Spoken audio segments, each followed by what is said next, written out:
Careers for women in law enforcement have come a long way since Alice Stebbins Wells was hired in 1910 as one of this country's first police officers.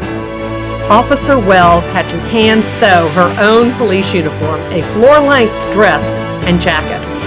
Although a lot has changed in more than 100 years, nationwide only 13% of all law enforcement officers are women. Being a police officer demands mental, physical, and emotional grit, and women are held to the same high standards as their male counterparts. Today, women make up almost 20% of the Daytona Beach Police Department's sworn personnel. These 45 professional ladies represent 393 cumulative years of service, and they more than hold their own in this very demanding profession. Let's meet a few of our exceptional women in blue and learn what makes them an outstanding asset in our community.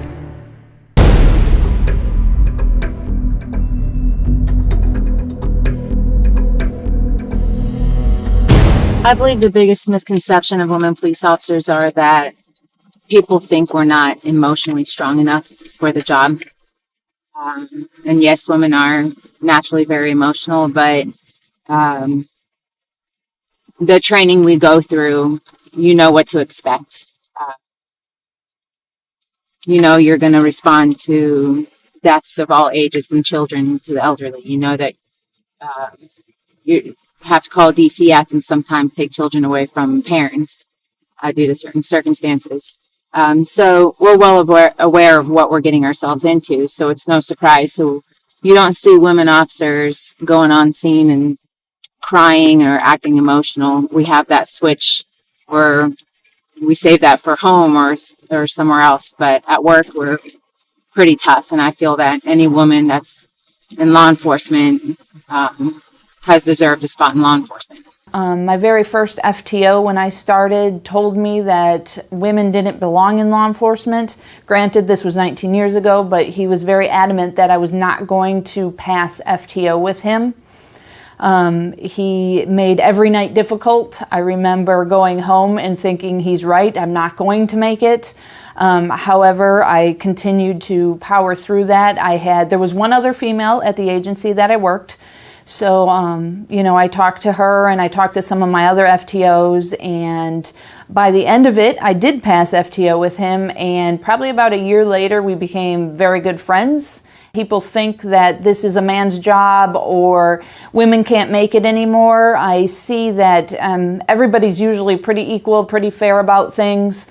And I think as I've progressed through my 19 years at the point I'm at now, that women can do this job and they don't need to prove themselves like I needed to 19 years ago.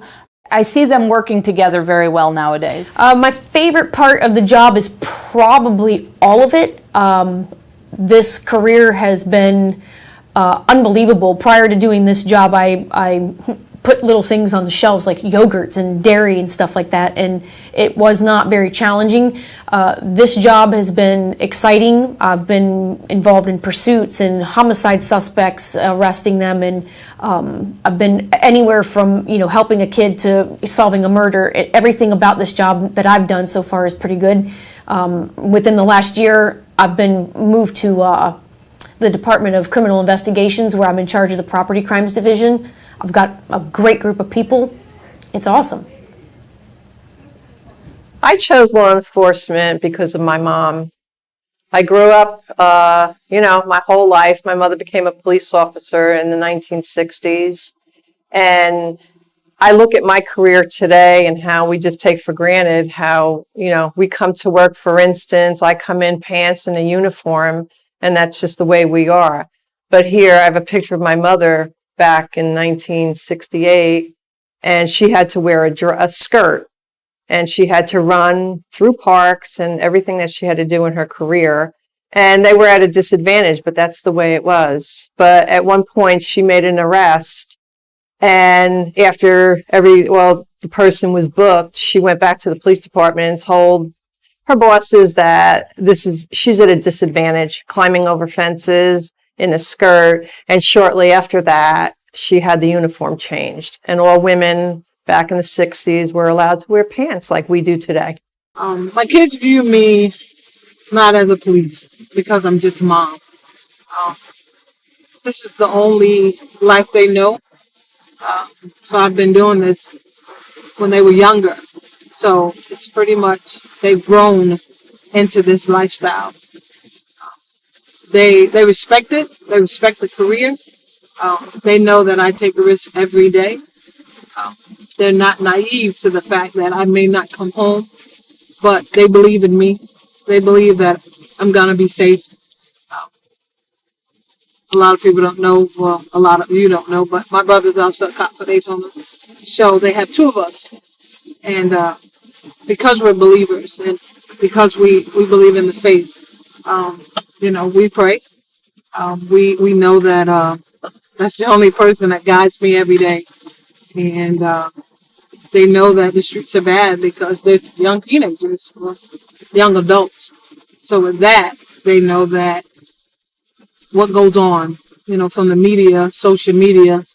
So they know their mom, is out there fighting crime, fighting criminals, talking to people or dealing with people that has guns and knives and all type of weapons.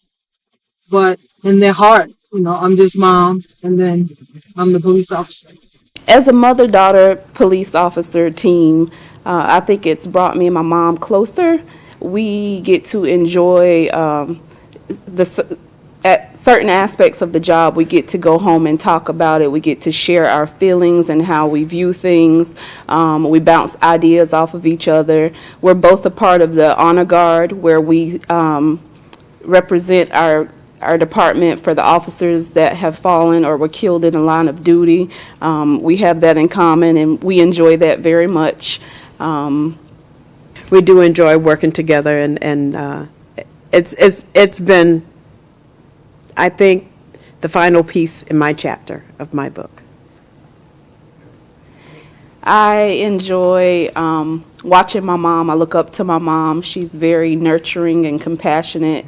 It brings joy to me when I hear a fellow officer say, "Oh, I didn't know Willie was your mom. She's so sweet. She's so nice." And it just makes me feel really good that we're both in the same profession and we both enjoy what we're doing.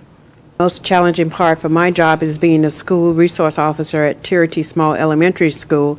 It's the inner city school. It's predominantly black.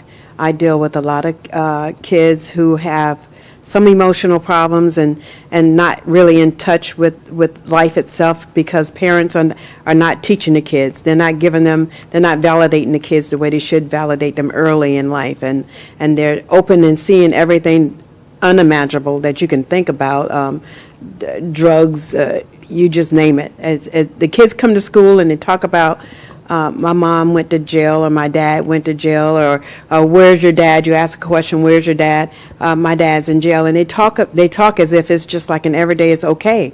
It's not what I've known kids to have, my kids especially, to grow up with. I have problems with the parents, having to relate with the parents and letting them know that I'm there for the safety of their kids, to make sure that their kids make it through the day and that nobody's coming in to harm them or take them away or whatever. We do have a lot going on in the schools that I'm in, but the most challenging part is dealing with the parents. I chose law enforcement as a career because I wanted a job where I came to work excited every day. I wanted a job that would challenge me, that was diverse, that was unique, that allowed me to be a role model for my daughter.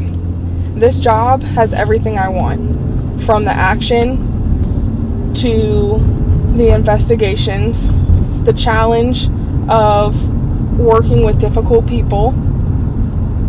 And my daughter looks at me every day before I go to work, asking mommy if she's going to get the bad boys. My favorite part of the job would have to be riding the motorcycle. I've had a lot of opportunities. Being assigned to the homicide division is definitely challenging, and I enjoy it. But being on two wheels, especially being able to work the racetrack, is a great opportunity. I get to meet tons of people. I get to come in contact with all types of people in the world. And it's fun, it's exciting. Kids love you. They want to come up and see what you're doing.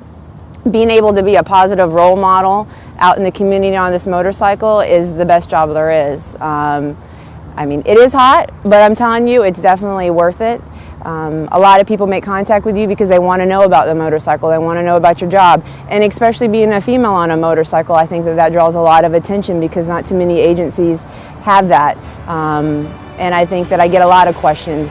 I try to be an example to other female riders out there that they can do it. It's a technique. Any woman, if they put their mind to it, can ride a motorcycle.